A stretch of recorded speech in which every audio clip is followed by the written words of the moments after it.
Bismillahirrahmanirrahim. Assalamualaikum warahmatullahi wabarakatuh. Kita bertemu lagi Bapak Ibu. Izin kali ini Bapak Ibu, informasi yang ingin saya bagikan ini khusus untuk teman-teman guru Bapak Ibu yang ada di jenjang SD, kemudian SMP, SMA, SMK. Kali ini kita akan coba untuk menyampaikan informasi terkait dengan daftar mata pelajaran yang diujikan nanti di tes kemampuan akademik ya, TKA. Untuk SD, SMP, SMA, lengkap jadwal dan peruntukannya, gitu Bapak Ibu. Ini disinyalir program dari Pak Menteri, di mana akan kembali ya berlakukan ujian nasional, tetapi ujian nasional diganti dengan TKA. Begitu kira-kira yang ingin saya sampaikan Bapak Ibu terkait informasi ini ya. Untuk itu, mata pelajaran apa saja, kemudian jadwalnya kapan, dan peruntukannya buat apa, begitu TKA ini, silakan nanti Bapak Ibu disimak ya sampai selesai.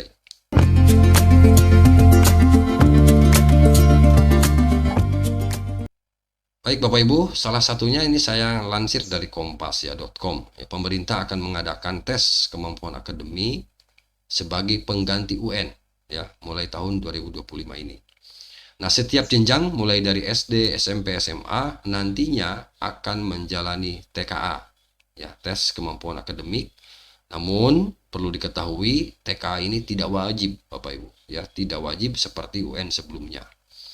Lantas apa saja daftar mata pelajaran yang akan diujikan, Bapak Ibu, di TKA tiap jenjang ini? Nah, Kepala Badan Standar Kurikulum dan Asesmen Pendidikan (BSKAP) Tony Toharudin mengatakan siswa kelas 12 ya, ini untuk SMA berarti, akan menjalani tes pada 5 mata pelajaran katanya Bapak Ibu. Nah, kita ada mata pelajaran yang diakses oleh negara. Untuk SMA itu 3 mata pelajaran bahasa Indonesia, bahasa Inggris, matematika, dan 2 pilihan mata pelajaran. Jadi yang 2 pilihan itu boleh nanti memilih ya.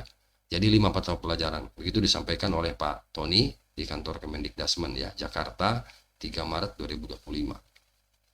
Nah, kita perjelas ya Bapak Ibu, untuk mata pelajaran yang diujikan di dalam TKA ya sebagai pengganti UN untuk jenjang SD, SMP, SMA sebagai berikut. Nah, untuk SD, SMA, SD dan SMP itu bahasa Indonesia, matematika, dan 2 mata pelajaran pilihan ya. Lalu untuk SMA, bahasa Indonesia, bahasa Inggris, matematika, dan 2 mata pelajaran pilihan.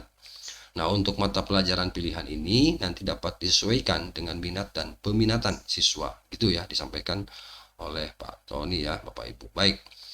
Nah, mapel yang diujikan di TKA pengganti UN. Nah, ini Bapak Ibu. Jadi ini tadi sudah kita bahas ya, apa namanya, untuk SMP, SD, SMP, kemudian SMA. Itu Bapak Ibu. Nah, untuk tingkat SD dan SMP ini akan digelar pada bulan Februari 2026. Jadi masih jauh Bapak Ibu. Ya, tapi kalau kita lihat jadwal ini Bapak Ibu, ini lebih detailnya ya. Itu kan kisaran ya. Nah, untuk apa namanya, pelaksanaan ya. Untuk pelaksanaan TKA, tes kemampuan akademik ini, saya bacakan untuk SMA, SMK, MA kelas 12 ya, itu sekitar November 2025. Dan tes kemampuan akademik ini nanti akan menjadi pertimbangan untuk seleksi masuk perguruan tinggi negeri. Kemudian untuk SD ini di bulan Maret ya 2026, SMP juga sama di bulan Maret 2026. Nah, untuk penyelenggara Bapak Ibu untuk TKA ini, penyelenggara tes kemampuan akademik ini untuk jenjang SMA, SMK, MA ini adalah pemerintah pusat ya, Kemendikdasmen. Kemudian untuk SMP ini pemerintah provinsi, SD pemerintah kabupaten kota. Itu ya Bapak Ibu. Nah, TKA di sini tidak wajib Bapak Ibu.